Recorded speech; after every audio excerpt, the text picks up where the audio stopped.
All right, what's up, guys? VV back with another video. And in today's video, guys, we've got a pretty chill one lined up, pretty lighthearted, pretty easygoing. We've just got a few games on the sim. That's about it. So let's just go ahead and dive straight into it. Let me give you guys a quick rundown. First things first, we will be heading over to the lab and checking out a game of Red Purple Luffy versus Reiju. Okay. Then after we wrap that up, we'll head over to the sim and check out 3 more games, one of each of the leaders you see in the background here. So there will actually be 2 Red Purple Luffy games today, right? One from the lab and one from me playing. And then we will finish out on the deck editor, and you know, I'll show you guys what I'm running. We'll talk about it and we'll wrap it up in that way. All right, guys, nothing too crazy. I will have everything time-stamped down in the general description. I'll have all relevant lists and deck lists, and links down there in the comment section below. And yeah, let's do this, guys. Let's get right into it. You know what you're getting into now. Real quick spoiler before we move on. The Red Yellow Sabo game, I think a lot of people are going to enjoy that one. We're messing around with a spoiler warning, a Zoro list on Red Yellow Sabo. I mean, I literally, we'll talk about it more when we get to it, but I copy pasted a Zoro Zoo, animal version of Zoro, and I just put it right into Red Yellow, into the leader, and said, all right, here we go. It's pretty interesting, but we'll talk about that as we get into it. Okay, first things first, we do have to head over to the lab. Okay, so for any of the new listeners, what is the lab? So at the beginning of every one of my videos, I try to have this portion dedicated to, it's very much dedicated to learning and instruction and education, and basically what it is community members submit their gameplay to me and I review it. And if you are interested in me reviewing your gameplay, because it kind of works as like a free coaching session, if you're interested in me reviewing one of your games, no problem. All you have to do is record the game, upload it to YouTube, hop on the VV Theory Discord, and submit the link for the video under Review My Games. And as soon as I see it, I give you the thumbs up, and I just throw it in line, and then you just got to wait your turn, guys. And I do have quite the list here. I go down, I try to do one of these in every single video, okay? So I do get around to it eventually. I keep going down the line, and whenever it's your turn, it's your turn. Okay, now let's go ahead and dive into this. And one more thing, if you have any questions about that, if you have any comments, questions, or suggestions, please, guys, as always, put those in the comment section below.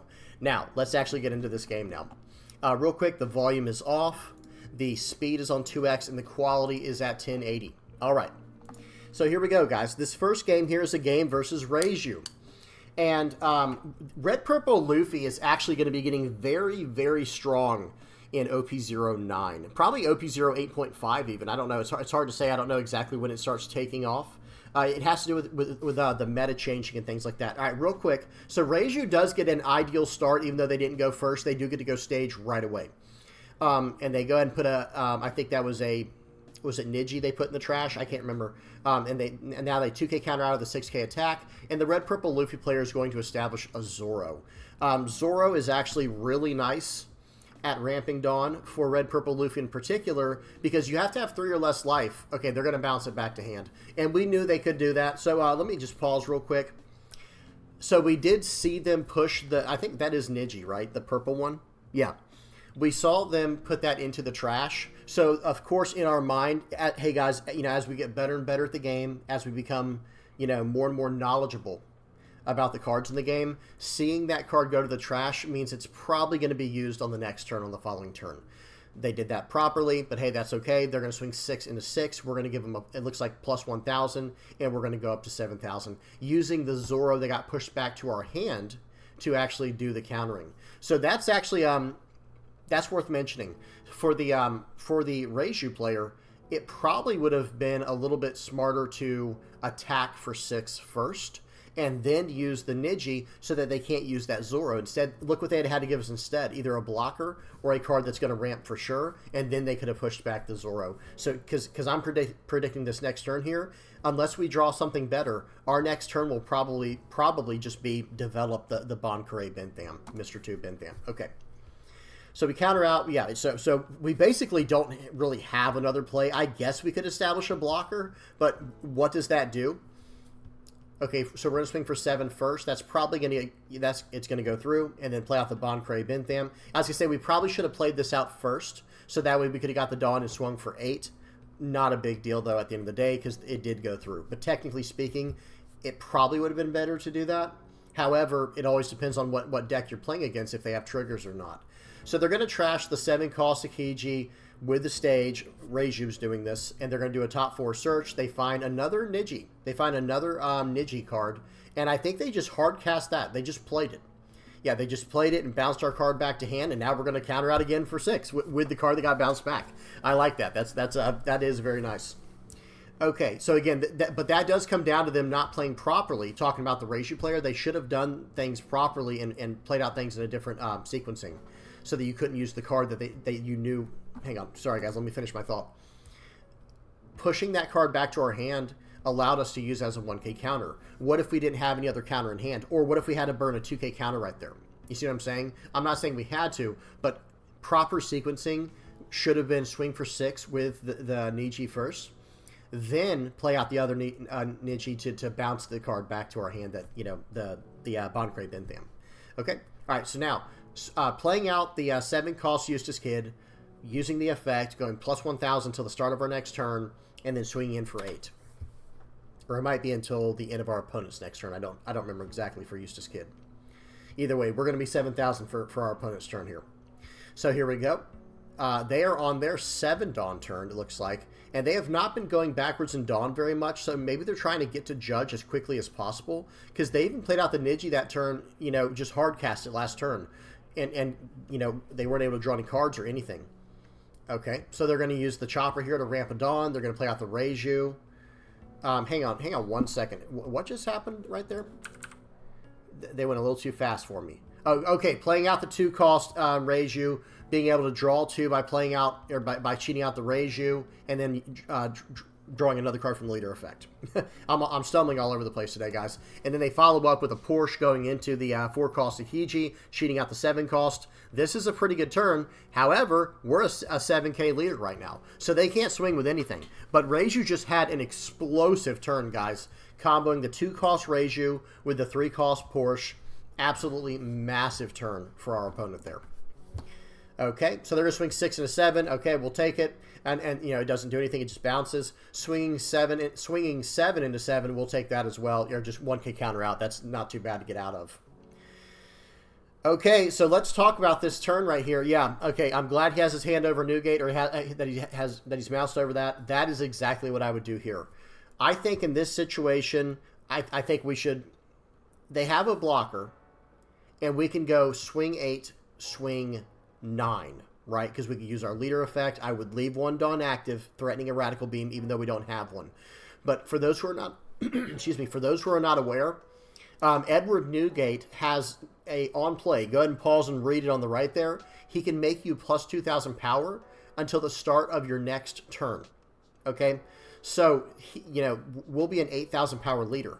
But then if we swing with the what's his name there, the Eustace Kid, will actually be a 9,000 power leader, which is going to be very, very hard to attack into for our opponent here. Okay, excuse me.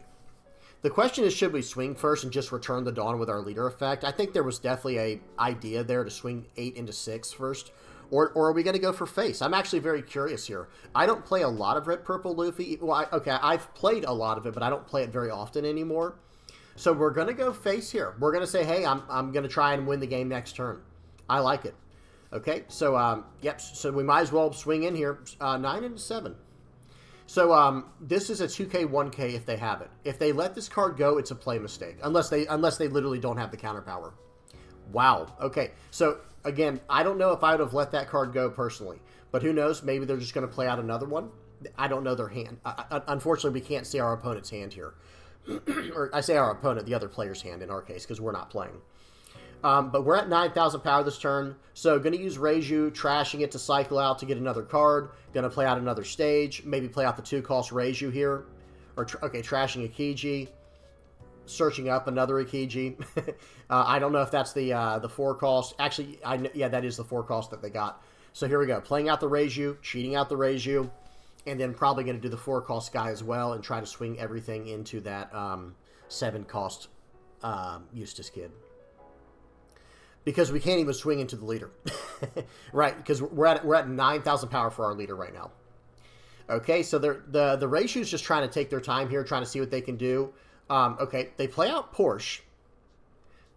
And they do find a Tony Chopper, and they're going to cheat out the 4-cost Akiji, swing 7 into 6 here. This should be... Yeah, I think the guy did not do this properly. I think he should have swung 8 into 6. Okay, well, 7 into 6, that's pretty good too, getting all the 2K counters out of hand, but he does survive. Okay. So hear me out for a second, guys. The way that I would have done that, it might not have mattered, but here's how I would have done it. Okay, before this attack right here, 7 into 6, I would have gone 6 into 6, and then they have to give me a 1K counter, or actually, in this case, they can only give me a 2K counter. Then I would have swung 8 into 6 by attaching the last Dawn on our Akiji. Actually, hang on a second. If they 2K countered out, okay, so again, playing out the Akiji, then swinging with the Niji 6 into 6 for free, no Dawn investment. If they show me a 2K counter, I'm attaching a Dawn to Reiju and I'm swinging 6 more into it. And then if they 2K counter out of that, I'm swinging 7 into it. And they're going to have to give me every single card in their hand. And they wouldn't have been able to get out of it in that way. So just one thing to say, again, the Reiju player seems like they're pretty good, but that they're having some sequencing issues and even some math issues here by swinging 7 into 6 and 7 into 6. Yes, technically we got out of it, but is that what we're going for, right? I think it'd be better for us to actually just, dominate the board or dominate the hand, or one or the other. Okay, so they swing 7 into 6, then we 2K counter out. I agree with that. I do agree with countering out here because, or I don't know, I guess there was an argument to not counter out either. There are so many different lines of play, guys. There's a world in which maybe you don't counter out, right? I'm not saying you should. I'm just saying there's definitely a world where you actually don't counter out, and then his next attack is just whiffs, right? Like maybe counter out a 1 to force the other attack, and then, let it go, and then you can attack into the board the next turn. Oh, nice. Okay, so it doesn't get much better than that. Yeah, slam that down, swing for 8. So, yeah, now we're just going face, I think, right? Actually, we could go 8 into 6. 8 into 6 is a good number. All right, they're down to 2 life. Here we go. So we swung for 8. We're going to use the leader effect, go back up to 10 Dawn, and now swing 9, swing 10. Where is it going? We could go, I think we can go swing 9 into the Niji, and then swing 10 into Akiji.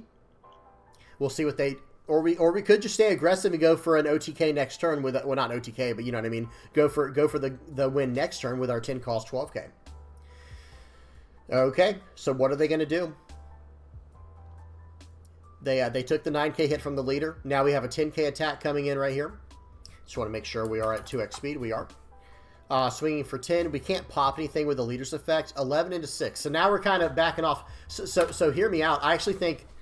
I think it would have been fine if we went 9 into 6 into the Niji there, their leader, and then 10 into 7 into the Akiji. Because we are still at 9,000 power, right? And that would have taken 3 cards to save those. Well, excuse me. They probably only could have saved 1, and it would have been the Akiji. So then actually we could have gone 11 into 7, excuse me. Because we could have gone 9 into 6. By all means, if they want to give us, double 2K to save that, then we can go 11 into the Akiji and for sure get that out of the way. But I don't know. I think, hey, that worked out fine. And what are they going to do? The smallest target on the board right now, including our leader, is 8,000 power. Our leader's at 9,000. So, they're actually in a pretty tough spot, and we do have 3 life. Our hand size is the only thing weak right now, and it is. Our hand size is definitely weak right now. But at the same time, next turn, we're looking at a very, very potential lethal if we survive this turn.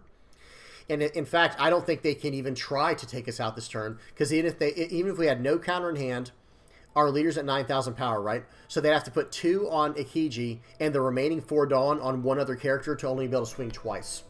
So we're completely safe this turn. And if they don't play out a blocker, I don't know what they're going to do.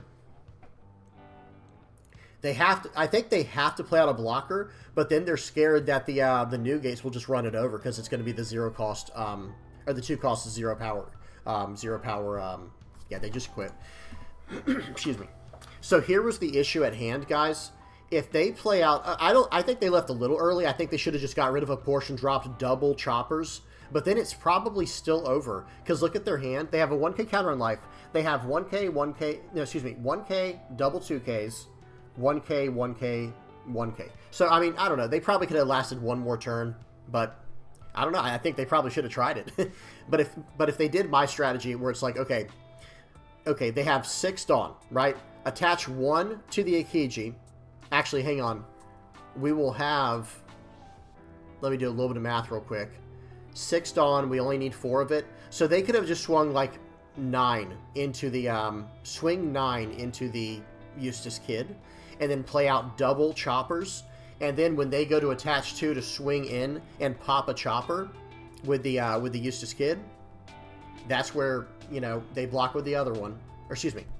I got so mixed around there. On our turn, after they play out... Okay, after the Reiju plays out the chopper, right? Attach 2 to Edward Newgate, swing for 12 at life, popping one of the choppers. Maybe take... No, excuse me. You have to block with that, with the remaining chopper and go from there. But here's the really bad news. Look at what the top card of our life is. Yeah, I just don't think there was any way out of that. GG to, you know, both players there. That was a really good submission. Really good stuff there. Reiju was up against the ropes. Chaining back-to-back Newgates is absolutely devastating. And that's kind of what got us here. Because I don't think the game goes this way if we didn't get the second Newgate. And I know we top-decked it. It happens. But if we don't get the second Newgate, that game takes a very different turn. Right? It becomes a very different game. Not saying we wouldn't have won. We could have still we could have still potentially won. I'm just saying it would have been very different. Okay, very good stuff there. Y'all give me just 1 second to get set up. Because now we've got some more games on the sim. Okay, but this time it will be of me playing some pretty interesting stuff here. Okay, let me go ahead and take this right here. There we go.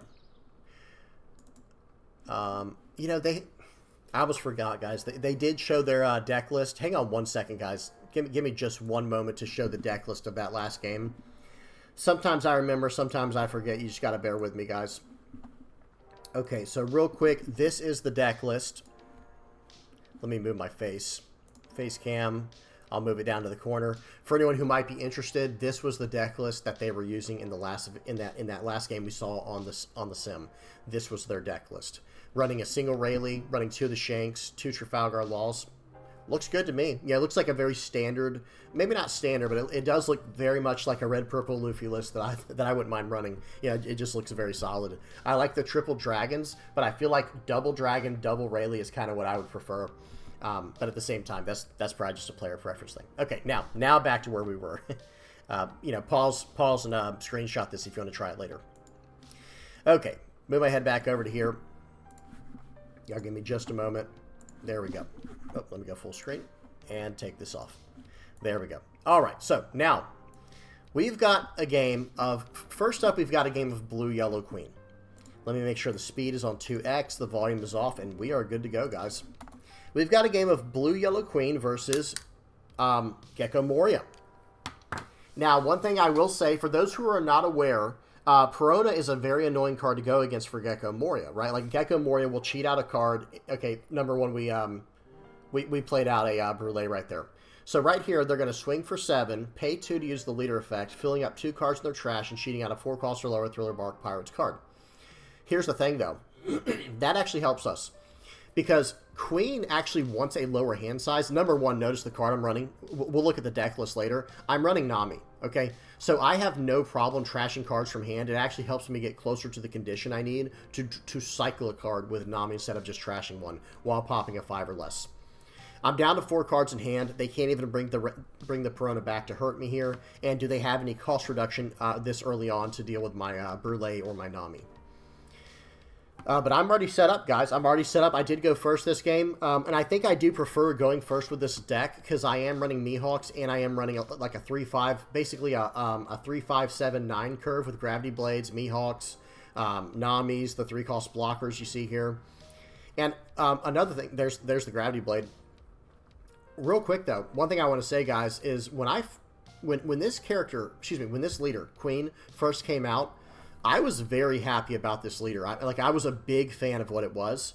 And I kind of put it on the back burner for a while because now I've got red, yellow Sabo. I was still on my black, yellow Linlin kick back then too.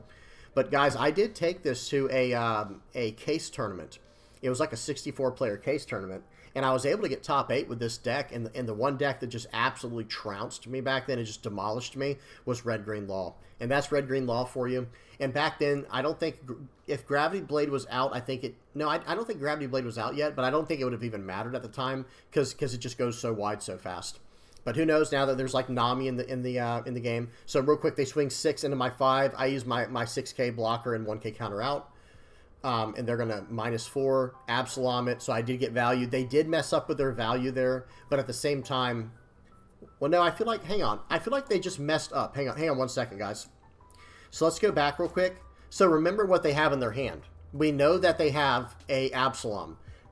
So I think what they should have done here, the correct call would have been, okay, play out the Hina, and then instead of having to pay 4 for an Absalom, hard casting it, we could just attach more to our Gecko and then trash it and use the effect from Gecko Moria, like trashing it with Gecko Moria's effect, cheat it out and popping the X-Drake so that I couldn't have blocked with it at all, and then gone, 7 or 8 into the Nami, but then I would have just used one of my smaller blockers there. But still, I think that was definitely a sequencing issue for our opponent. There's no reason not to use the effect, because it would have saved him at least 1 Dawn. So he probably could have swung 7. Okay, so now it's my turn. I do have a Gravity Blade, lined up for this guy. So we're going to swing 6. We're going to swing 6. And then we are going to Gravity Blade the Absalom and the Hina off the board. I was really hoping he would block there, but instead he's deciding to go down in hand size. But so that's not the worst thing in the world, because I think the worst thing in the world would have been him taking it, but he didn't. Instead, he went down to hand size. But the best thing for me would have been him blocking, so I could just get a full board. Or just get a fully cleared board. Okay, I've got my 8-cost Katakuris just waiting for a Gecko Moria to hit the field. But maybe this guy didn't see any. Or maybe he doesn't feel comfortable playing it into my board because it's not a very crazy board. Okay, so let's see what they do here. They've loaded 2 Dawn on their Gecko. They've got 8 Dawn left. Let's see what they do. They're going to Ice Age. It looks like they're going to bring back an Absalom. Swing 7 at face. I would... I'm probably going to take this because I need to start, getting my life count down so I can start doing other things. We take it, and we get a Brûlé. Seems good. Brûlé and Boa in this deck are so nice, guys. It's just pure value. Now, right here, I do top deck a Mihawk. That was absolutely pristine. Like, that was perfection that I got that then. Now we're going to gain a life with the leader effect. Real quick, let me pause and explain for those who are not aware. The way that the leader effect works on Queen is... if you have 4 or less cards in your hand plus life. So now I'm up to 5, right? Because I gained a life, but I was at 1 life and 3 cards in hand.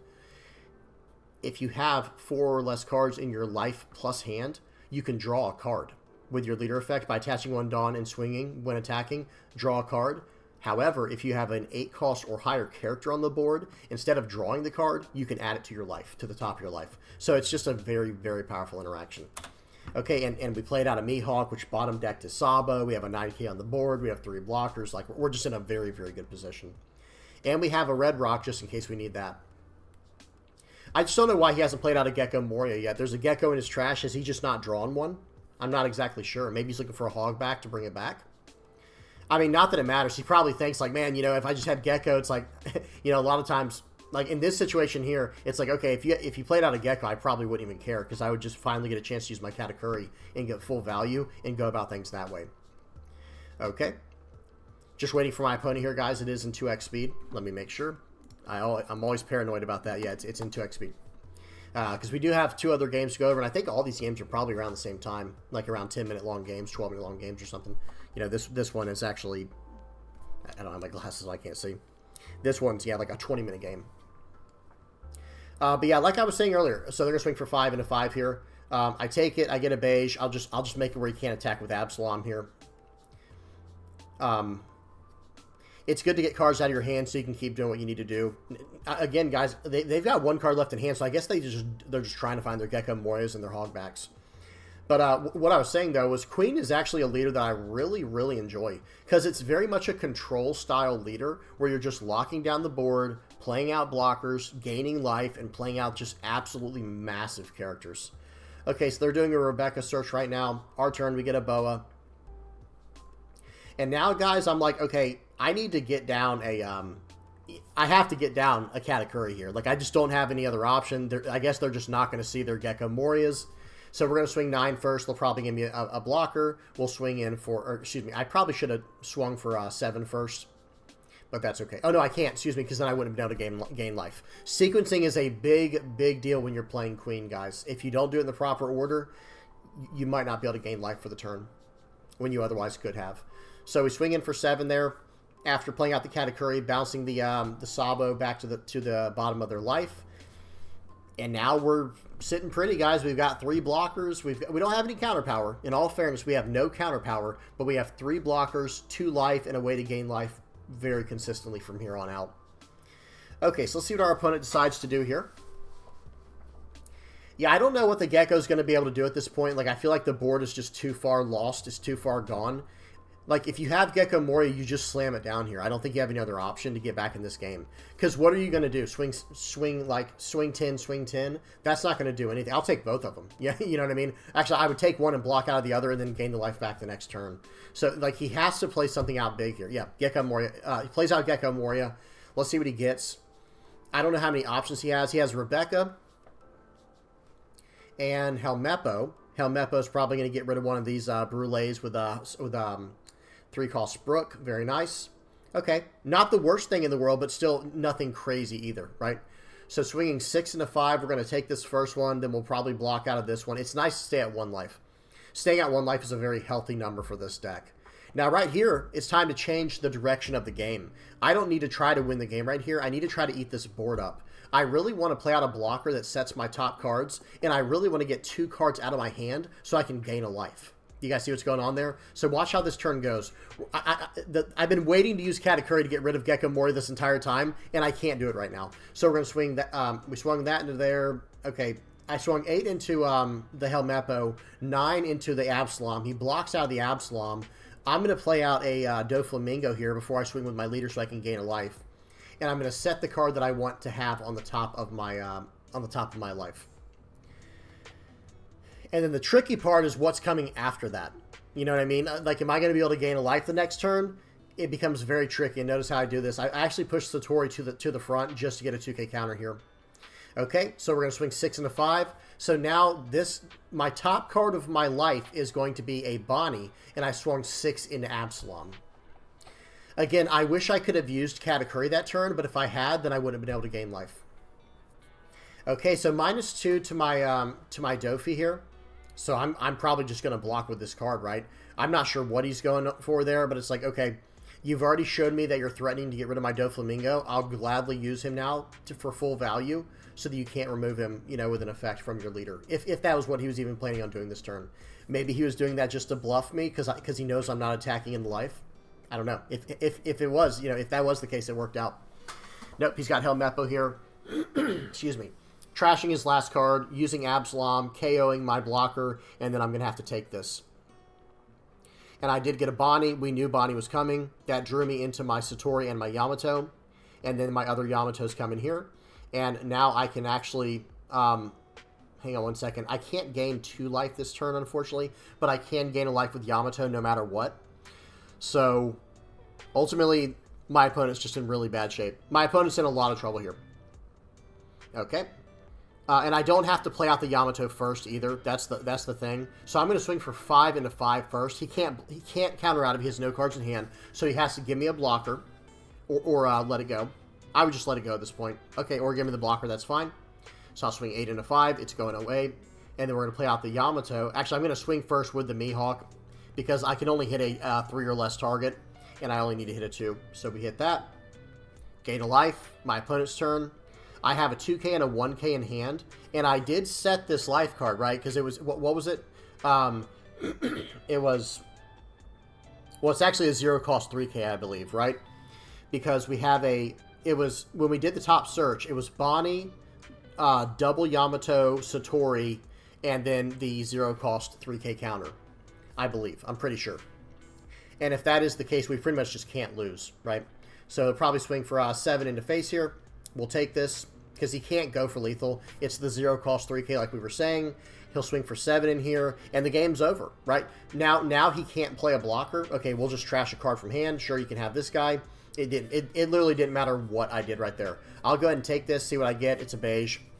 And then now it's just swing 9, right? GG.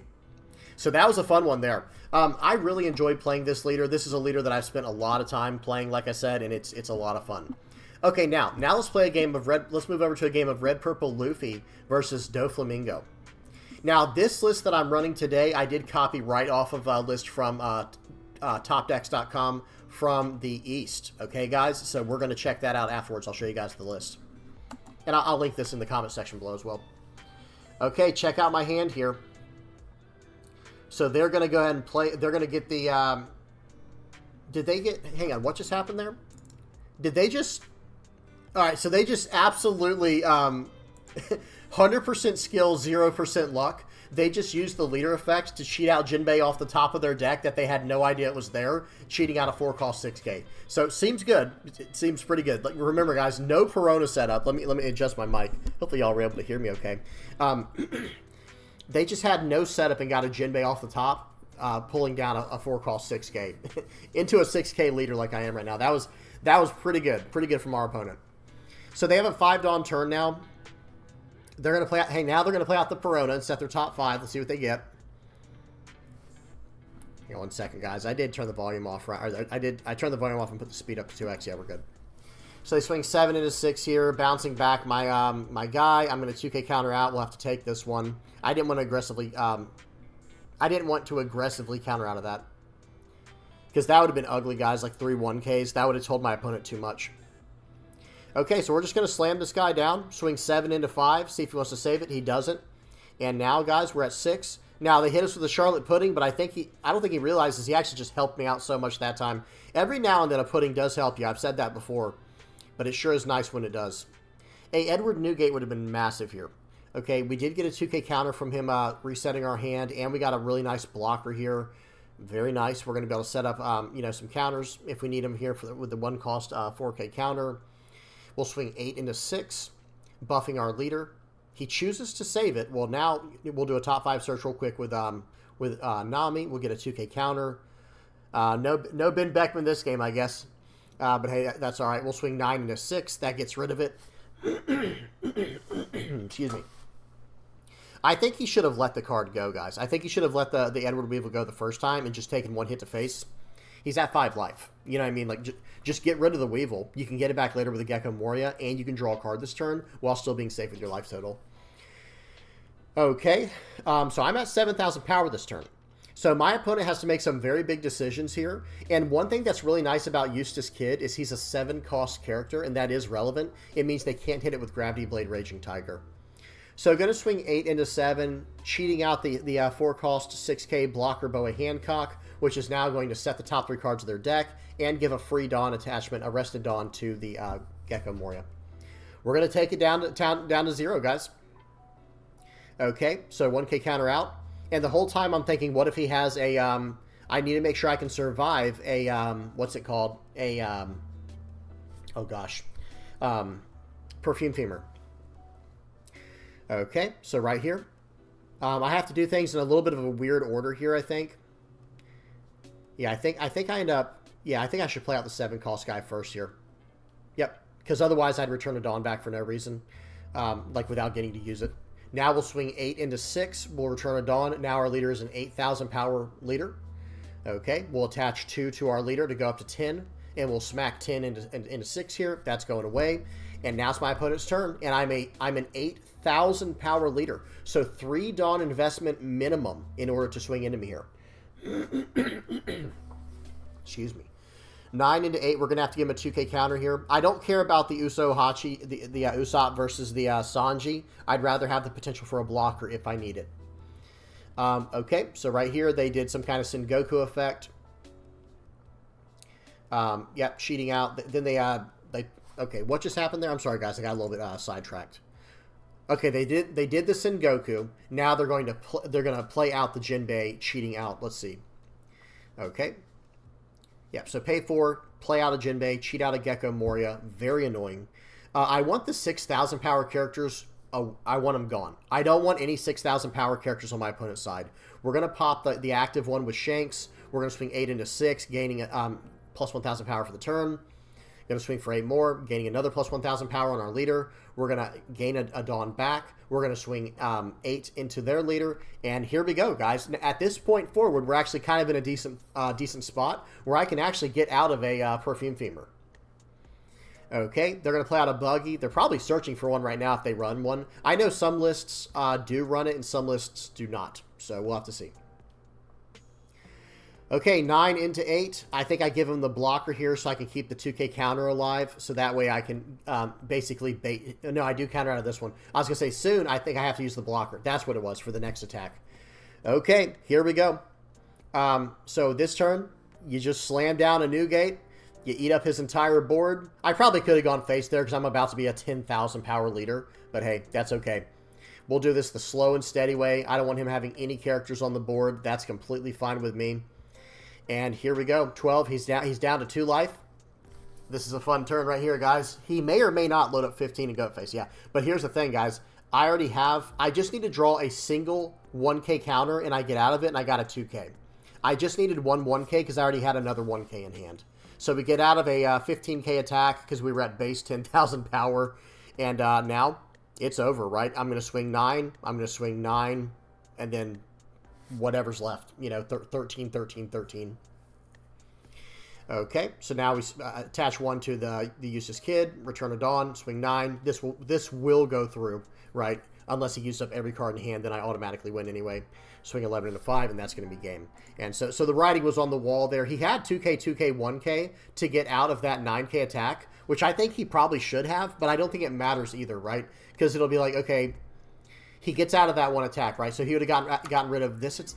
My 2 Eustace Kid attacks were gone, but now my following attacks are going to be, you know, swing 10, 11, 12 or something, or like 11, 12, 13, something crazy. So he was in a lot of trouble there. Good game. All right, we got one more game, and this is a pretty spicy one here. We got a game of Red Yellow Sabo versus Rob Lucci. 2x speed, volume's off. And, well, that's an interesting list, isn't it, guys? That's a very interesting list we got down there. This isn't my standard Red Yellow Sabo deck, is it? So we play out the Nami to start. I don't remember what we searched up. We play out the Chopper here. We'll cheat out the Chopper. We'll play out a Hiking Bear. And your turn. You know, your turn. Now, here's the thing. You guys are about to see. Look at this. I'm telling you, it's so crazy how, okay, I'm not going to say anything. I'm not saying a word. I'm sorry, guys. Never mind. So they're going to play that out. They play out the Suru and the Brook, and they're going to pop my 3 cost 5K guy. We kind of expected that, right? But at this point, it's time to just go pedal to the metal, right? Now, the Hiking Bear is not nearly as good in this deck as it is in Zoro, or even Chopper, for that matter, with the leader effect. But it does at least fill out the board if we need it. So we play out the 3 cost 5K, cheating out the 4 cost 6K. Or excuse me, the 3 cost 4K blocker. And we have 2 Rush Zoros in hand. It's like, that's good for us, right?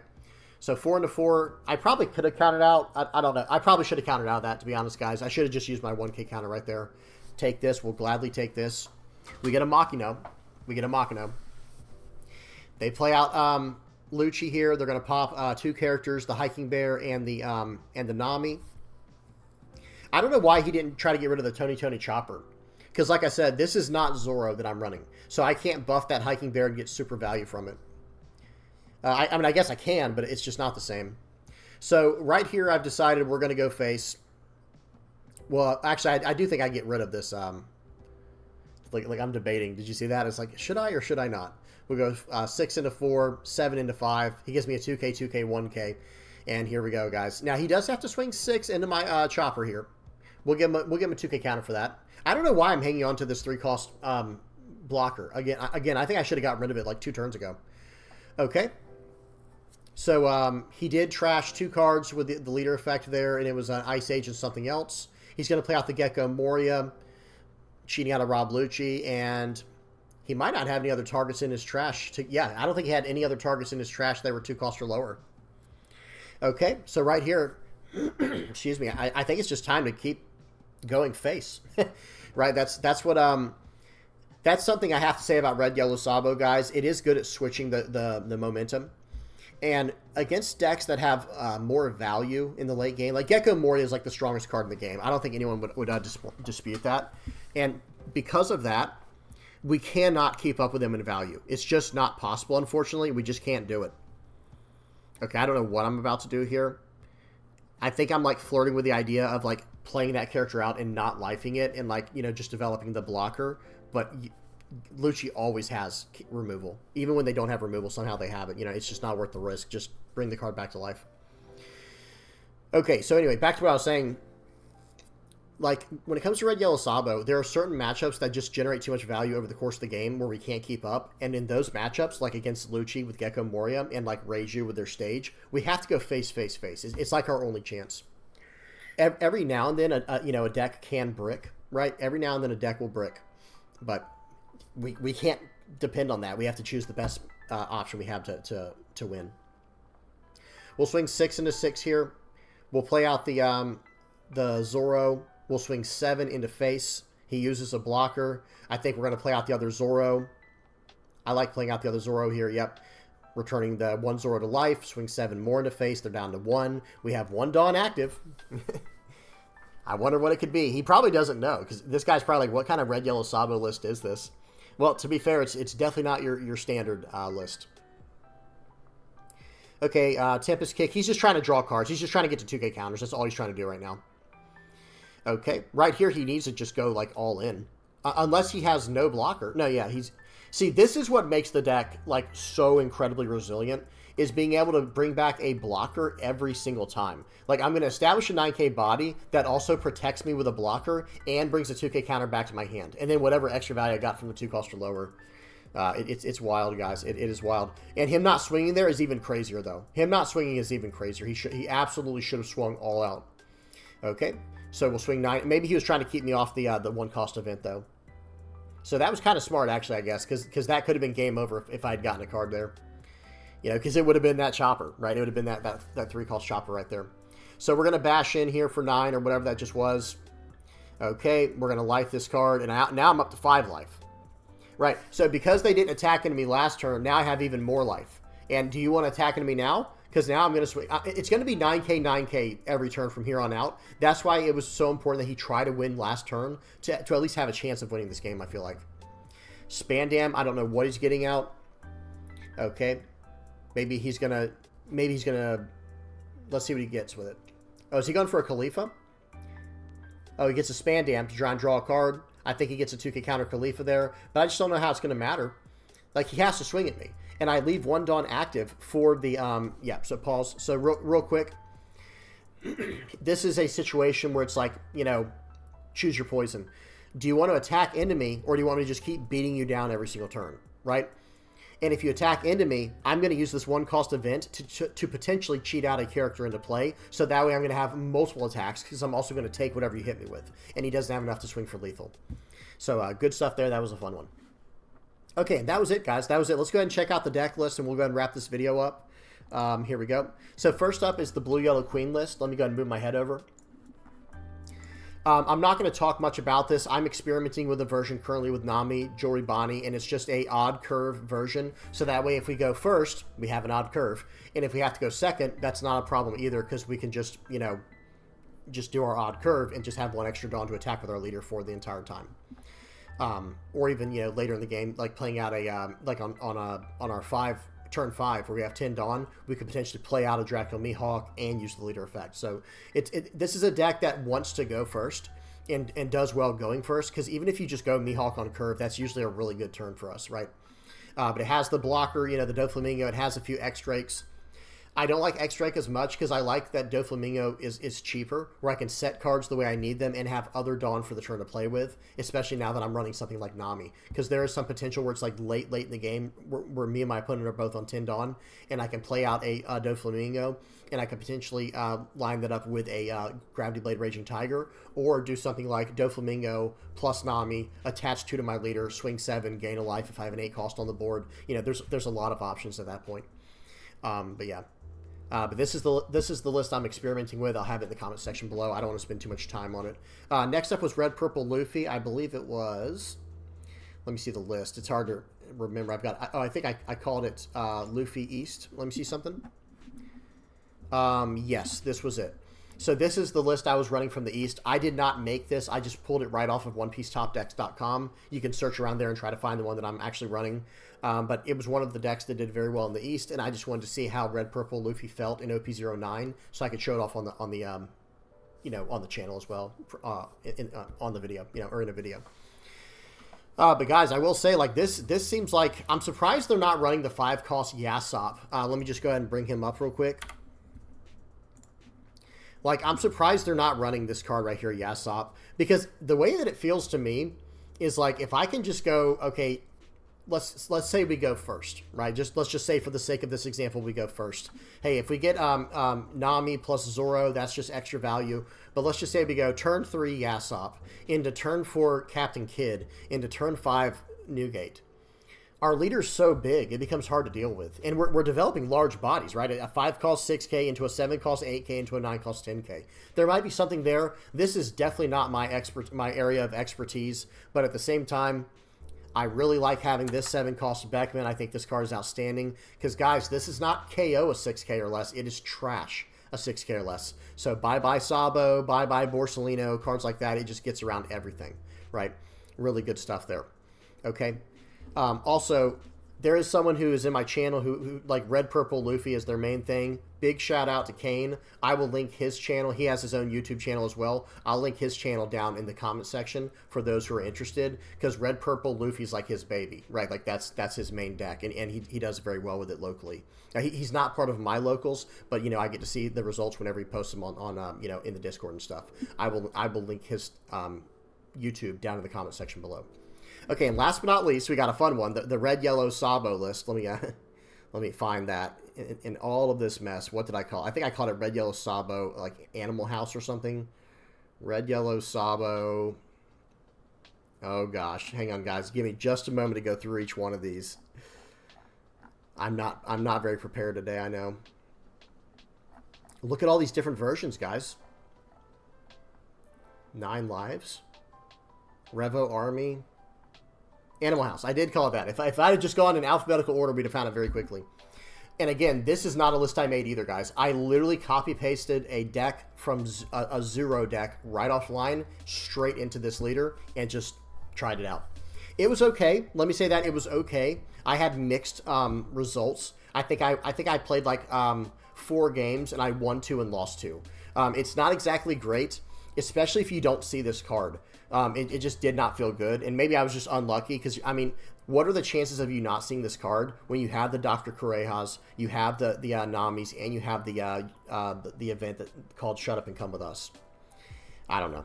I'm done talking about it. My voice feels like it's completely destroyed right now. I think my throat's too dry or something. I'm just going to leave this here, guys. I will put the list in the comment section below. Again, this is not something I made. I just went to OnePieceTopDecks.com and copy paste one of the like a literal Zoro deck. Like, let me show you guys, like like Zoro, like actually Zoro, a list for Zoro. I just copy pasted over and tried it. So this deck has room for tons of improvement if you think this is a cool idea. Someone did ask in my comment section, that's why I even went through this idea. So big shout out to that person. I don't know their name, unfortunately, but someone had been asking for a while. Like, please try Animal Sabo. Here it is. It wasn't bad. I'm definitely going to say this. I feel like it was not bad. And of the 4 games that I played, like I said, I won 2, lost 2. But one of the games that I lost literally came down to, if I had not failed a whiff, I would have been able to win that following turn, and I was 1 attack short from doing so.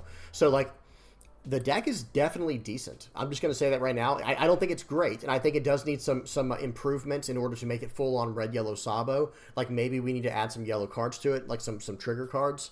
But again, like I said, I didn't put that much thought and effort into it. I just wanted to see how it felt, and it wasn't bad. So, all right, we're done, guys. Appreciate y'all for hanging out with me for the with this whole, listen to me yap this whole time. Let me say it like that. Big shout out to everybody who supports the channel, guys. Whether you're liking, subscribing, sharing, commenting, viewing, whatever you're doing to help out the channel, I really appreciate you. Thank you so much. Thank you to everybody who bought a playmat. I hope you guys are enjoying that. And last but not least, guys, the patrons. Thank you guys so much for supporting the channel the way y'all do. Literally just donating to try and keep things going. I really appreciate y'all. Thank you guys so much. All right, I'm done. Hope you guys enjoyed. Please do not forget to like and subscribe. If you have any comments, questions, or suggestions, please do not hesitate to put them down in the comment section below. And yeah, hope you all enjoyed. And until next time, guys, peace.